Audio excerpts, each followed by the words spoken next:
baju ini, alhamdulillah ya. Baik, assalamualaikum warahmatullahi wabarakatuh. Ibu mau saya di sini apa di sana? Oh di sana nggak kelihatan ya. Oke, baik. Baik, masya Allah. Hari ini beda lagi nuansanya. Kalau tadi malam merah-merah penuh semangat, ngejreng. Hari ini kalem suasananya, masya Allah. Baik, alhamdulillahirabbil alamin wa bihi nasta'in ala umuri dunya waddin. Wassalatu wassalamu ala asyrafil anbiya'i wal mursalin wa ala alihi wa sahbihi ajma'in, amma ba'd. Rabbi shrah li sadri wa yassir li amri wahlul 'uqdatam min lisani yafqahu qawli. Sehat Bapak dan Ibu semuanya? Hari ini lagi pengen cerita lagi, boleh nggak? Cerita yang sebenarnya Bapak dan Ibu sudah sangat sering mendengarnya, namun kita ambil poin-poin hikmah atau poin-poin pembelajaran dari kisah yang saya ceritakan. Ibu-ibu ini seperti yang dilakukan oleh Sayyidatina Khadijah radhiyallahu anha, betul? Karena seorang yang sangat luar biasa. Saya ceritakan kisah beliau, boleh? Bagaimana beliau berperan sebagai seorang pedagang tapi juga sebagai seorang istri yang sangat dicintai suaminya. Karena kadang-kadang ibu sekalian, kita sukses di satu sisi, rumah tangga kita agak goyang kadang-kadang. Jadi saya mau cerita pada hari ini, mungkin temanya nggak terlalu sesuai tapi nggak apa-apa lah. Saya mau semua yang ada di sini rumah tangganya baik, insya Allah. Tapi bisnisnya juga baik. Saya cerita dulu. Kemarin baru ada seseorang yang bercerita kepada saya kesel banget sama suami saya. Suami saya mengatakan dan merasa saya ini berubah karena saya sudah memiliki income yang lebih tinggi. Padahal nggak ada yang berubah dari saya. Saya bisa beli ini, bisa beli itu kan dari pekerjaan ini, harusnya suami support saya, bukan malah marah-marah dengan saya. Saya nggak tahu apa penyebabnya. Saya merasa, kata beliau, saya sukses. Kenapa rumah tangga saya menjadi tidak baik keadaannya? Maka ketika mendengar kabar tersebut, saya pikir walaupun saya tahu di sini insya Allah suami istri sama-sama saling bergandengan tangan untuk rumah tangga baik dan keluarga baik, tapi nggak ada salahnya kalau saya cerita soal rumah tangganya Sayyidatina Khadijah radhiyallahu anha dan juga ibu-ibu semua di sini tahu. Baik, ibu dan bapak yang saya cintai karena Allah Subhanahu wa taala, ingat-ingat dulu Sayyidatina Khadijah radhiyallahu anha itu digelari dengan nama Tahirah, wanita yang suci, wanita yang suci. Beliau digelari wanita yang suci. Di kota Mekah di masa itu banyak orang kagum, rasa-rasanya hampir semua kagum karena seorang wanita yang elegan, wanita yang berwibawa bernama Siti Khadijah radhiyallahu anha. Beliau itu wanita elegan, wanita berwibawa, wanita yang dihormati dan disegani dan kaya raya. Namun akhlak yang sangat terjaga dan orang yang sangat dicintai oleh banyak orang karena akhlak dan perilakunya dan perbuatannya itu. Kemudian banyak orang yang ingin melamar Siti Khadijah dan tak seorang pun yang diterima oleh Siti Khadijah. Bahkan Abu Jahal juga begitu, bapaknya kebodohan. Diberikan nama bapak kebodohan, padahal aslinya beliau itu orang yang sebetulnya dermawan, orang yang sebetulnya peduli dengan orang lain. Namun hanya saja karena ada Rasulullah SAW menjadi nabi, orang tersebut iri dan menolak kebenaran, akan digolongi atau digelari dengan nama Abu Jahal. Banyak orang ingin melamar Sayyidatina Khadijah radhiyallahu anha, namun Sayyidatina Khadijah radhiyallahu anha menolaknya. Sampai suatu ketika, ini penting untuk kita kaitkan dalam kehidupan kita sehari-hari. Siti Khadijah ingin mengekspansi, memperluas bisnisnya dan ingin mencari orang yang bisa dipercaya. Oleh karena itu, beliau mencari siapa orang yang bisa saya percaya untuk menjadi tangan kanan istilahnya, atau orang yang bisa membawa perdagangan saya menuju ke tempat-tempat yang lebih jauh supaya bisnis ini bisa semakin melebar, meluas. Maka terdengarlah di telinga Siti Khadijah, Al-Amin, Al-Amin, Al-Amin, Al-Amin. Ada seseorang yang dijuluki, digelari dengan nama Al-Amin, orang yang terpercaya, perkataannya dipercaya, perbuatannya dipercaya. Maka Siti Khadijah pun tertarik dengan orang seperti ini, yang beliau yakin kalau orang ini amanah, maka bisnisnya bisa berjalan dengan baik. Maka singkat cerita, Siti Khadijah mengirim asistennya bernama Maisarah untuk pergi bersama Nabi Muhammad yang kala itu belum menjadi Muhammad Shallallahu Alaihi Wasallam menuju ke sebuah negeri bernama Syam. Dan sepanjang perjalanan Maisarah melihat betul gerak-gerik dari seorang Nabi Muhammad Shallallahu Alaihi Wasallam ini yang membuat Maisarah sangat takjub. Akhlaknya sangat luar biasa. Dia sangat amanah. Kalau barangnya nggak bagus dia katakan nggak bagus. Kalau barangnya bagus dia katakan bagus. Pembeli menjadi loyal kepada Nabi Muhammad, kepada barang dagangan Nabi Muhammad karena jujur dan melayani dengan sangat baik. Sehingga banyak repeat order istilahnya di zaman yang sekarang karena kejujurannya ini. Maka singkatnya perdagangan itu membawa keuntungan yang berlipat-lipat. Pembeli suka, istilahnya kalau pembeli mudah percaya balik lagi. Sama seperti di beras ya Bu. Di beras sudah dikenali oleh orang banyak kan? Balik lagi nggak kira-kira pembelinya? Makanya di tahun ini kemarin saya dengar presentasinya Pak Rikrik mengeluarkan bahan yang lebih bagus lagi, yang berbeda lagi di tahun 2023, koleksi yang cantik luar biasa yang semalam kita lihat. Biasa orang kalau udah suka, udah percaya, baliknya ke situ-situ lagi, betul ya? Makanya harus menjaga kepercayaan. Itu yang dilakukan oleh Nabi Muhammad SAW sehingga banyak customer atau pelanggan yang repeat order istilahnya dalam bahasa kita. Pulang ke kota Mekah, Maisarah menceritakan apa yang dialami, apa yang dilihat, bagaimana akhlak Nabi Muhammad, bagaimana perlakuannya dengan customer, bagaimana orang-orang mencintainya. Maka Siti Khadijah tertarik, dan Siti Khadijah menyampaikan rasa ketertarikannya kepada Nafisah, sahabatnya, dan kemudian sahabatnya menyampaikan kepada Nabi Muhammad. Lalu singkatnya menikahlah kedua orang ini. Masya Allah. Di sini kita bisa melihat ibu-ibu sekalian, untuk membuat seseorang berada dalam lingkaran kita atau dalam kehidupan kita, nggak serta-merta begitu. Harus ada yang namanya cross check. Siti Khadijah sudah mendengar, oh orang ini orang baik, orang ini orang terpercaya. Maka beliau mencari buktinya, salah satunya dengan mengirim Maisarah untuk memperlihatkan semua atau memeriksa semua apa yang dikerjakan oleh Nabi Muhammad, bagaimana akhlak beliau, dan ternyata beliau teruji menjadi orang yang baik, orang yang hebat, orang yang amanah. Maka kemudian ditarik oleh Siti Khadijah, atau dalam hal ini dijadikan sang suami. Begitu pula dengan kita, ibu sekalian, memilih pegawai atau memilih orang terdekat yang kita percaya bukan asal-asalan. Paling tidak dia memiliki kecintaan yang sama kepada barang ini, dan juga kalau dia orang yang saleh, masya Allah, maka dia adalah orang yang bisa kita percaya. Kemudian ibu sekalian, pernikahan ini dilanjutkan dan Siti Khadijah tetap terus dengan harta kekayaan yang sangat luar biasa. Namun kaya raya itu bukan berarti untuk dirinya sendiri seperti yang kita tahu, namun banyak untuk membantu dakwah. Makanya jadi pengusaha itu atau jadi seorang pembisnis itu pasti nggak bisa lepas dari namanya sedekah. Pasti itu satu paket. Nggak ada orang bisnisnya maju nggak pernah sedekah, itu nggak ada, kecuali Allah Subhanahu Wa Taala limpahkan dia. Kemudian Allah jadikan dia istidraj, yaitu Allah berikan nikmat kepada dia, dia lupa nikmat itu, kemudian dia asik berbuat buruk, Allah berikan nikmat terus menerus dan Allah balas sampai di hari akhir, istidraj. Tapi orang-orang yang mau sukses terus menerus, ingat sukses itu adalah masuk ke surga Allah, itu sukses yang sesungguhnya.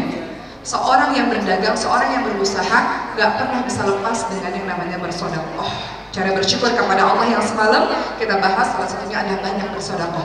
Banyak dapatnya, banyak sedekahnya. Sedekah bukan dari harta sisa.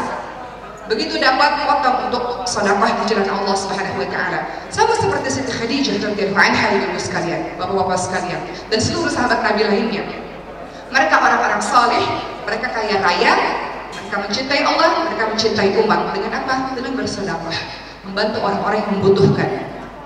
Pernikahan Siti Khadijah dengan Rasulullah SAW pada akhirnya pernikahan yang sangat membahagiakan, luar biasa, melahirkan anak-anak 6 orang yang saleh dan salehah. Namun yang ingin saya ceritakan bagaimana orang yang sukses, orang yang hebat, berwibawa, elegan, kaya raya tetap tahu bagaimana cara bersikap dengan suaminya.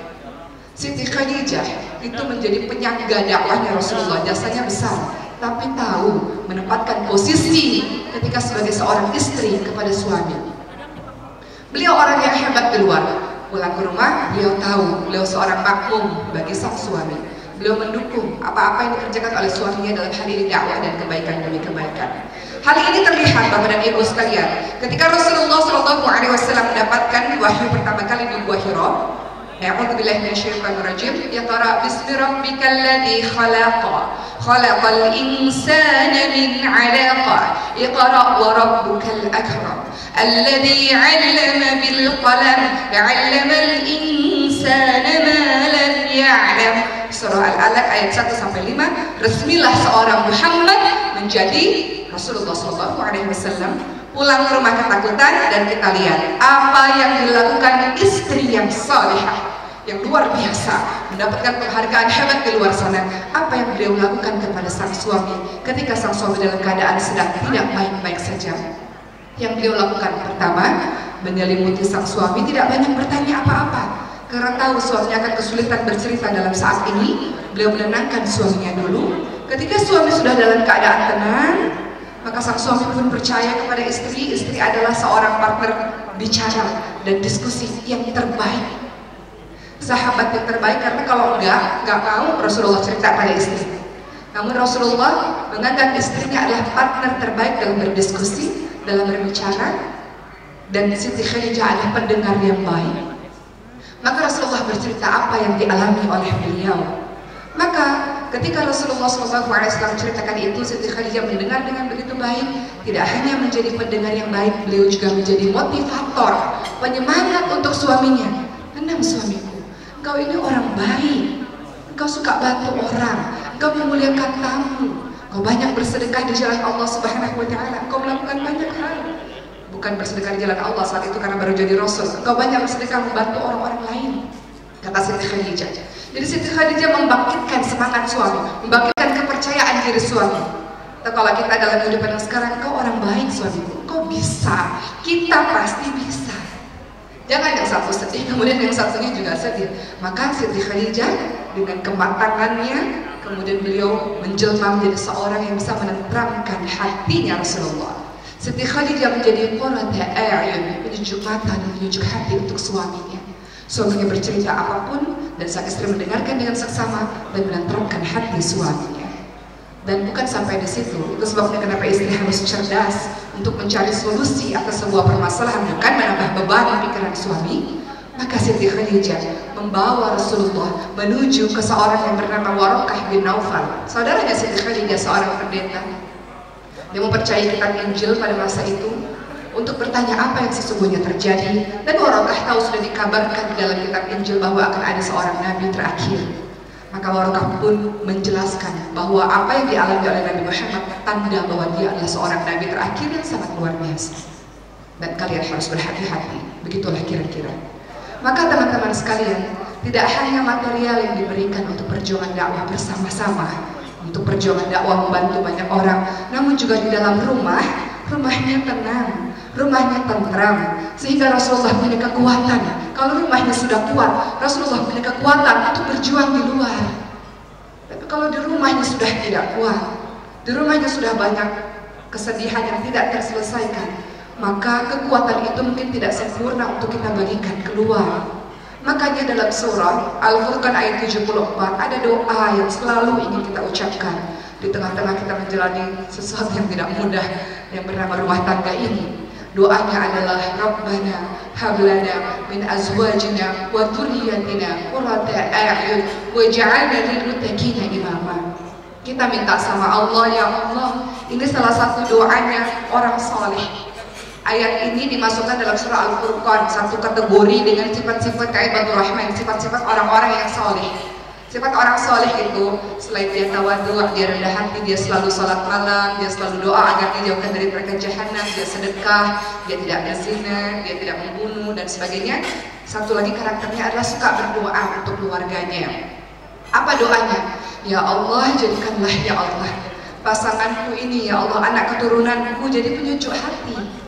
Karena kalau di rumah sudah tentram, sudah tenang, kita punya kekuatan yang dahsyat, kekuatan yang besar untuk kita bisa melakukan sesuatu di luar sana.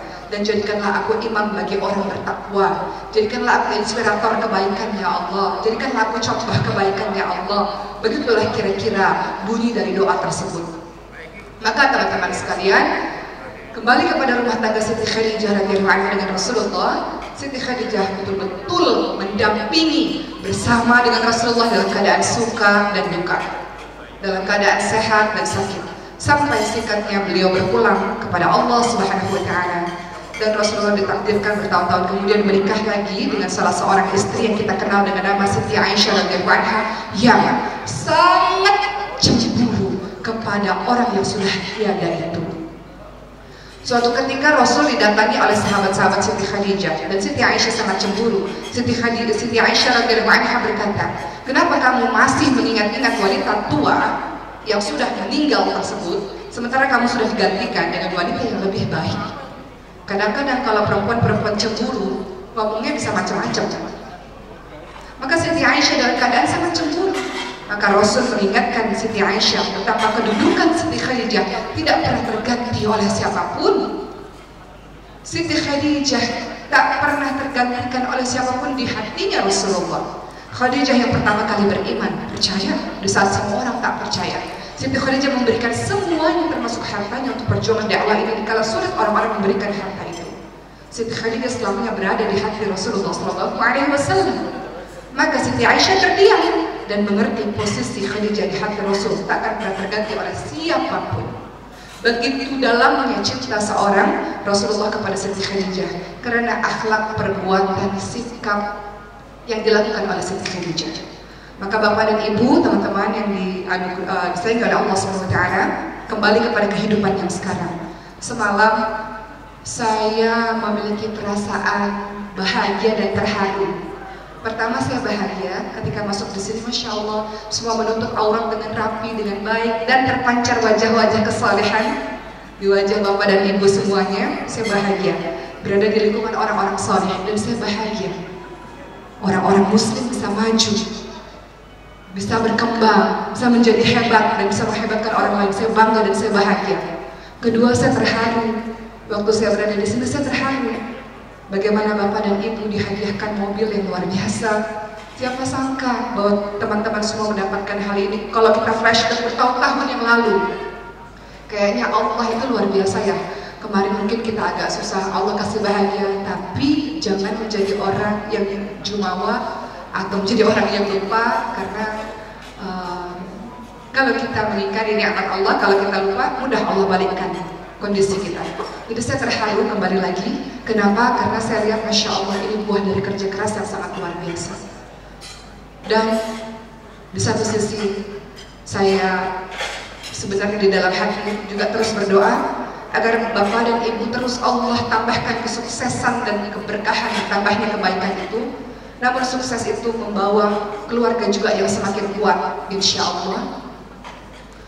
Juga kesuksesan itu membawa kebermanfaatan yang semakin luas, insya Allah. Kita lihat orang-orang Muslim, ibu-ibu sekalian, para sahabat-sahabat Nabi di zaman dulu, ada banyak sekali kisah mereka. Mereka sukses bukan untuk diri mereka sendiri, saya yakin Bapak dan Ibu juga demikian. Namun banyak sekali yang mereka berikan untuk jalan Allah. Saya ceritakan kisah-kisah lagi bagaimana orang yang kaya raya, pedagang yang kaya raya ketakutan. Abdurrahman bin Auf ketakutan ketika dikabarkan aku ini masuk surga, tapi katanya merangkak karena orang yang banyak hartanya makin banyak dihisapnya. Orang miskin cepat masuk surga, orang kaya dihisap, dari mana hartanya, kemana kau keluarkan. Jadi kira-kira Bapak dan Ibu menjadi orang kaya atau orang miskin? Oh, tetap kaya ya, walaupun lama dihisapnya tetap kaya. Gak apa-apa, karena kita tahu kita mendapatkan dari mana, kita keluar dari mana. Abdurrahman bin Auf memiliki satu kisah yang sangat luar biasa yang membuat kita akhirnya terinspirasi. Kita sukses iya, rumah tangga kuat iya, kebermanfaatan kepada sesama iya juga. Sekarang di posisi ini kebermanfaatannya harus lebih luas, lebih besar dibanding yang sebelum-belumnya. Resolusi 2023 gak cuma perkara ibadah, gak cuma perkara bisnis. Setiap bisnis ada target. Ibu dapat reward hadiah yang kemarin dibagikan. Tapi kebermanfaatan kepada sesama harus lebih tinggi, lebih besar dibanding yang kemarin-kemarin. Karena pencapaian yang sudah seperti ini, kebermanfaatannya harus lebih luas. Kata Rasulullah, khairun nas anfa'uhum linnas. Sebaik-baik orang-orang yang bermanfaat untuk orang lain. Abdurrahman bin Auf ketika dikabarkan demikian masuk surga, tapi mereka ketakutan karena hartanya sangat banyak. Apa yang beliau lakukan? Kalau begitu saya bagi-bagilah harta ini. Saya cukup kok dengan segini, tapi Allah berikan banyak. Artinya ini punyanya orang lain yang harus saya bagi-bagikan. Suatu ketika ceritanya sangat masyhur, di mana Rasulullah SAW meminta seluruh umat Islam di Madinah pada saat itu untuk ikut sebuah perang, di mana perang itu sangat jauh, sangat panas, musuh sangat banyak, dan semua orang berperang. Kemudian setelah pulang dari perang, ternyata kurma-kurma yang mau mereka jual itu sudah busuk. Sudah tahu Bapak dan Ibu kisah ini? Karena saya yakin di sini banyak sekali guru-guru mengaji. Kemudian apa yang dilakukan Abdurrahman bin Auf? Beliau ingin tolong teman-temannya itu. Beliau ingin membantu dagangnya teman-teman. Jadi beliau beli bukan beliau butuh, tapi beliau beli karena beliau ingin tolong. Kadang-kadang kita begitu di perjalanan, kita lihat anak kecil jual tisu, kita nggak butuh tisu itu, tapi kita mau tolong dia. Ibu-ibu jual kerupuk, kita kadang-kadang nggak perlu kerupuk itu, tapi kita mau tolong dia. Abdurrahman bin Auf begitu, membeli semua kurma busuk tersebut. Memangnya perlu kurma busuk itu untuk Abdurrahman bin Auf? Enggak, hanya ingin bantu dan mengurangi harta ini sudah terlalu banyak, biar bagi-bagi untuk yang lain. Ternyata Masya Allah, apa yang terjadi? Setelah mengeluarkan harta yang sangat banyak untuk menolong sahabat-sahabat itu, kenapa dibeli? Karena untuk membuat sahabat itu bahagia dan membuat sahabat itu merasa dagangannya laku dibandingkan dengan memberikan begitu saja. Maka kemudian apa yang terjadi Bapak dan Ibu sekalian? Beberapa bulan setelah itu datanglah satu utusan dari negeri yang sangat jauh mencari kurma busuk yang dibeli dengan harga berlipat-lipat, dikarenakan kurma busuk adalah obat bagi wabah penyakit yang terjadi di kaum yang jauh itu, bagi rakyat yang sedang terkena penyakit di sebuah negeri yang jauh. Maka semua kurma busuk itu dibeli dengan harga yang berlipat-lipat. Tadinya mau mengurangi harta, malah bertambah harta itu dikarenakan sedekah yang diberikan lillah karena Allah. Kita sedekah bukan karena kita ingin kaya saja. Kita sedekah bukan karena ingin ya Allah supaya usahanya lancar, itu urusan dunia kecil sekali. Tapi kalau kita sedekah lillah karena Allah, kita mencintai saudara-saudara kita, Masya Allah, Allah berikan berlipat-lipat dari berbagai macam arah, rezeki berbagai macam arah. Entahlah keluarga kita dibaikkan, keluarga kita diharmoniskan, penyakit-penyakit kita dihilangkan, disembuhkan oleh Allah, maupun bisnis yang semakin meningkat. Sedekah Masya Allah. Maka Masya Allah indahnya agama ini teman-teman sekalian, indahnya menjadi seorang muslim dengan ajaran yang sangat luar biasa. Kita diminta untuk menjadi orang yang bermanfaat. Gimana kita bisa memberi manfaat kalau kita nggak punya apa-apa? Jadi tersirat dari kalimatnya Rasul khairun nas anfa'uhum linnas, baik-baik orang-orang yang memberi manfaat. Artinya jadilah orang yang lebih supaya bisa memberi manfaat pada orang lain. Sesuatu yang kosong, nggak punya apa-apa, gimana bisa beri manfaat? Memberi manfaat lewat apa? Lewat ilmu, lewat harta, lewat tenaga. Seorang muslim harus berilmu. Dengan ilmu yang dipunya, makanya mungkin di Nibras ada pembinaan dan sebagainya, diberikan kepada yang lain. Punya harta, diberikan kepada yang lain juga. Punya tenaga, muslim harus kuat, muslim harus sehat. Bisnis jalan, keluarga lancar, sedekah hebat, tapi juga badannya harus sehat. Dengan kita sehat, kita bisa berikan energi, kekuatan terbaik kita untuk menolong banyak orang, insya Allah. Dengan sehat, kita bisa memberikan aura yang positif kepada banyak orang, insya Allah. Begitulah teman-teman sekalian, bagaimana hari ini saya menceritakan kepada Bapak dan Ibu sekalian kesuksesan yang kita lihat gegap gempita malam kemarin. Jangan melupakan juga bahwa kita berikhtiar juga. Sebagaimana kita berikhtiar untuk bisnis kita, kita berikhtiar agar pasangan kita, anak-anak kita juga menjadi orang-orang yang saling terhubung, keluarganya tentram, keluarganya tenang, baik di jannati, rumahku adalah syurgaku. Semakin hebat kedudukan secara finansial, semakin hebat juga kekuatan dalam keluarga, insya Allah. Begitu Bapak dan Ibu, jangan lupa untuk senantiasa mendoakan pasangan kita, anak-anak kita. Dan pesan khusus untuk para istri dan saya, sepintar apapun engkau, sehebat apapun engkau, setinggi income-mu berapapun itu, maka tetap di rumah engkau adalah seorang makmum bagi suamimu, insya Allah. Engkau bisa mendapatkan semua itu berkat restu dan ridha-Nya.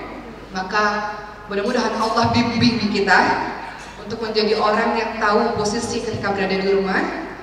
Di dalam surah An-Nisa ayat 34, "Fasalihatu qanitatul hafidhatul lil ghaibi bima hafidhallah." Wanita yang salihah yang taat kepada Allah, otomatis ketika taat kepada Allah dia taat kepada suami selama suaminya menyuruh dia pada kebaikan, dan menjaga diri ketika suaminya tiada.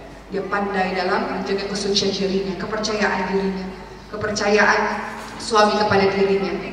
Dan juga untuk para suami, mudah-mudahan saling mensupport apa yang dilakukan, wa ta'awanu 'alal birri wat taqwa, saling tolong menolong dalam kebaikan dan takwa. Untuk memperlakukan para perempuan tidak susah, perempuan hanya dilemah lembutkan saja, biasanya udah kelepak-kelepak, ibu-ibu sekalian, betul ya? Kata Rasulullah SAW, perempuan-perempuan itu, wanita-wanita itu seperti gelas-gelas kaca. Jadi dia mudah sekali retak, mudah sekali pecah. Asal diperlakukan dengan lembut, dengan kalimat yang lembut, elus-elus. Dia lagi marah-marah dipeluk aja, biasanya luluh.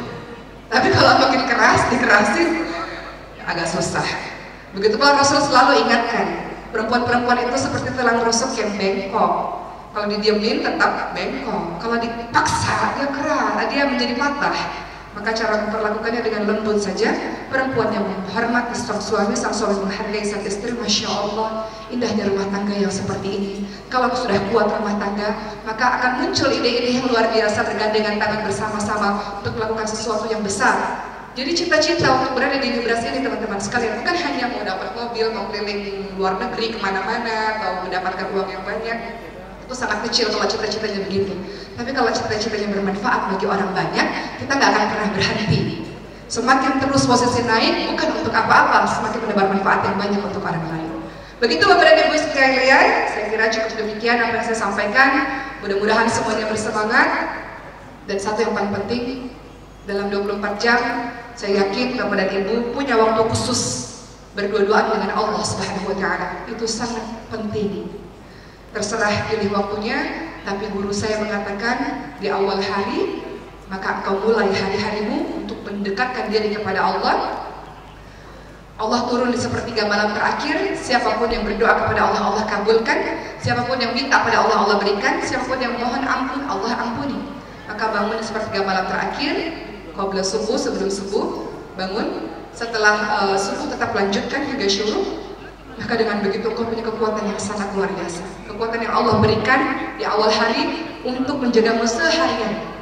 Kau punya koneksi yang bagus, hubungan yang bagus dengan Rabbmu, hubungan yang bagus dengan keluargamu, hubungan yang bagus dengan mitra bisnismu, hubungan yang bagus dengan orang di luar sana. Sehingga semua orang mencintaimu insya Allah karena kebaikan yang kita berikan. Walaupun pepatah Arab mengatakan Ridanas ghayatun la tudrak. Membuat semua orang cinta pada kita sebuah hal yang mustahil. Ada orang dengki, nggak suka hal yang biasa. Tugas kita mudah-mudahan Allah bimbing kita ihdinas siratal mustaqim, kita menjadi orang baik dengan bisnis yang baik, bisa bantu banyak orang, bisa mensejahterakan banyak orang. Islam kuat, Islam rahmatan lil alamin, rahmat bagi semesta alam. Terima kasih Ibu sekalian, Bapak-bapak sekalian, semangat sekalian semuanya, semangat semuanya. Dan saya bahagia berada di tengah orang-orang soleh seperti Bapak dan Ibu. Terima kasih Bu Temi, Pak Jalal, Masya Allah. Saya bahagia jadi brand ambasador Nibras di tengah orang-orang soleh seperti Bapak dan Ibu sekalian. Terima kasih. Assalamualaikum warahmatullahi wabarakatuh.